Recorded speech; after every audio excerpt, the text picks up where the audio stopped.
नमस्कार, मी डॉक्टर पल्लवी सदानंद राऊत, विघ्नर नर्सिंग होम नारायणगाव, तालुका जुन्नर, जिल्हा पुणे.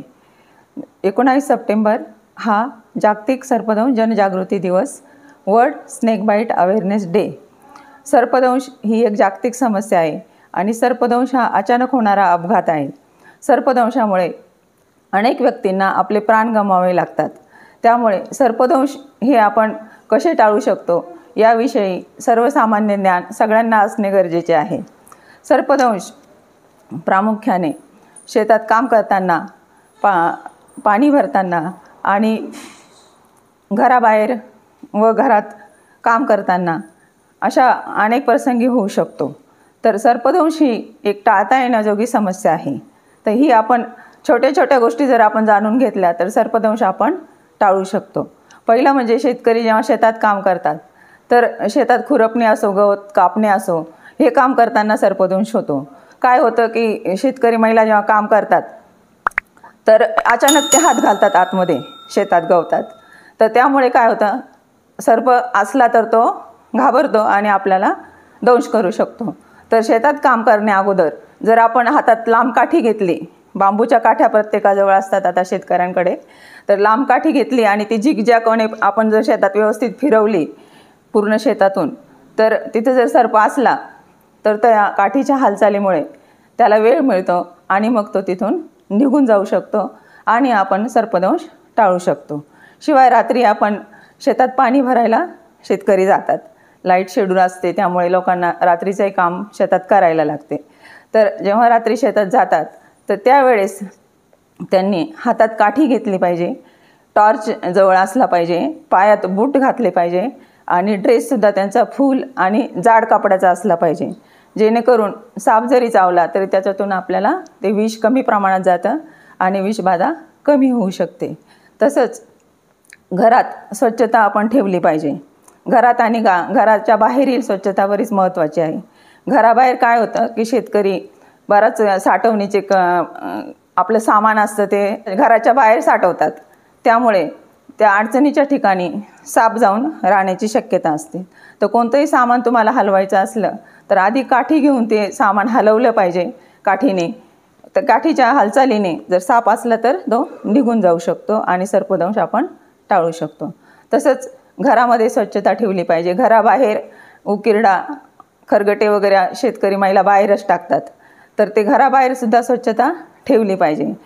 जिथे उंदीर तेथे साप, उंदीर खाण्याच्या साठी साप घरामध्ये शिरू शकतो. तर उंदीरचा आपण कंट्रोल केला पाहिजे. आणि शिवाय पावसाळ्यात बेडूक पण खूप घरात येऊ शकतात. तर पावसाळ्यात त्याची विशेष काळजी घेतली पाहिजे की पाण्याच्या जागा असतात त्या कोरड्या ठेवल्या पाहिजे आणि घराबाहेर स्वच्छता ठेवली पाहिजे. तसेच घराबाहेर काय होतं, आता आमच्याकडे जे सर्पदंश येतात, सर्पदंशाचे रुग्ण येतात, ते बऱ्याचशा वेळा रात्री सर्प चावतो. काय करतात महिला, शेतकरी वर्ग आपला टॉयलेट वगैरे बाहेर बांधलेलं असतं आणि मग रात्रीच्या वेळी बाथरूमला बाहेर जातात आणि लाईट बंद असतं आणि तसेच ते बाहेर जातात. तर रात्रीच्या वेळी जर तुम्ही पुरेशी लाईट घराबाहेर ठेवली तर काय होतं, आपल्याला काय असलं तर ते आपल्याला दिसू शकतं.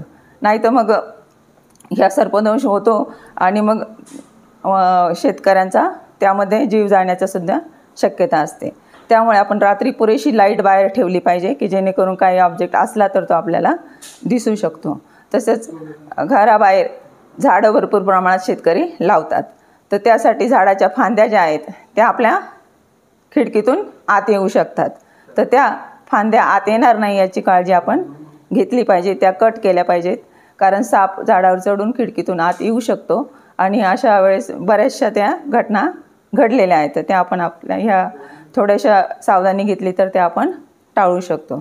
तसंच जेव्हा शेतकरी वर्ग आहे, बऱ्याच वेळा काय होतं की पुरुष माणसं कॉटवर झोपतात आणि शेतकरी महिला आणि लहान मुले खाली झोपतात. तर मण्यार हा जो जातीचा साप आहे तो रात्री भक्ष्याच्या शोधात बाहेर पडतो आणि तो निशाचर असल्यामुळे तो रात्री आपल्या घरात जर फट असली दरवाजाच्या फटीतून तो आतमध्ये येऊ शकतो आणि जो माणूस खाली झोपलेला असतो त्या मनुष्याच्या अंगाखाली येऊन त्याच्या हालचालीमुळे तो घाबरतो आणि त्याला दंश करू शकतो. तर त्यामुळे आपण ही काळजी घेतली पाहिजे की खाली झोपणार असला तर मच्छरदाणी चारही बाजूने तुम्ही दोडून लावली पाहिजे आणि शक्यतो कॉटचा वापर केला पाहिजे आणि सगळ्यांनीच कॉटवर झोपलं पाहिजे. म्हणजे आपण मण्याचे दंश तर आपण टाळू शकतो, शिवाय डेंग्यू मलेरिया ह्या आजारापासून सुद्धा आपलं संरक्षण होऊ शकतं. शिवाय ट्रेकिंग करणाऱ्यांनी विशेष काळजी घेतली पाहिजे. कपारीमध्ये जेव्हा ते हात घालतात तर तेव्हा सर्पदंश व्हायची शक्यता असते. तर कपारीत हात घालताना काळजीपूर्वक त्यांनी हात घेतला पाहिजे किंवा चेक करून मग आपला हात तिथं ठेवला पाहिजे, म्हणजे सर्पदंश आपल्याला टाळता येऊ शकतो. शिवाय जंगलात ट्रेकिंग करतात किंवा फिरताना किंवा शेतात काम करताना डोक्यावर टोपी ठेवली पाहिजे, टोपी घातली पाहिजे, जाड टोपी घातली पाहिजे.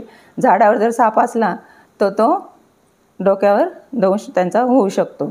त्यामुळे ह्या छोट्या छोट्या ट्रिक जर तुम्ही पाळल्या तर सर्पदंश नक्कीच आपण टाळू शकतो आणि सर्पदंशामुळे होणारे मृत्यू आपण टाळू शकतो.